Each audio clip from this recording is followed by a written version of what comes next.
Nah, sama rokok elektrik sama rokok konvensional, rokok yang biasa itu sama.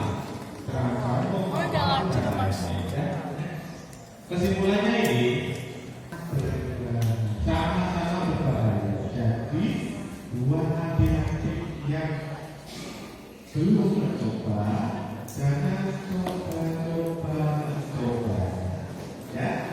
Tetapi kenapa saya itu sudah kandung ya? Apa nyangkuk kocok merokok kabel, ya? Nah, gimana Pak?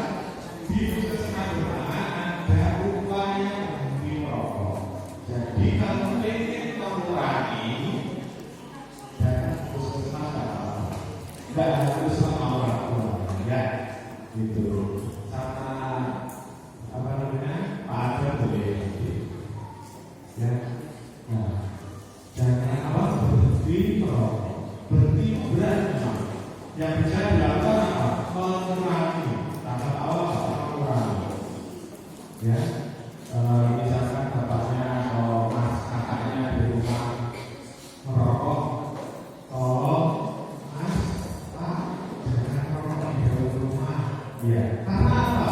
Merokok itu bukan asapnya saja yang berbahaya, tetapi bekasnya juga berbahaya.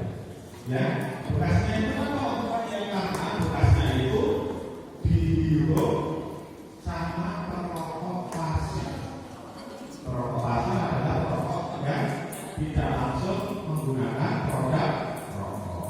Jadi ibunya, adiknya, apalagi kalau adiknya masih bayi atau balita, itu akan cepat sekali terkena dampak. Dampak yang pertama apa? Bisa sesat, bisa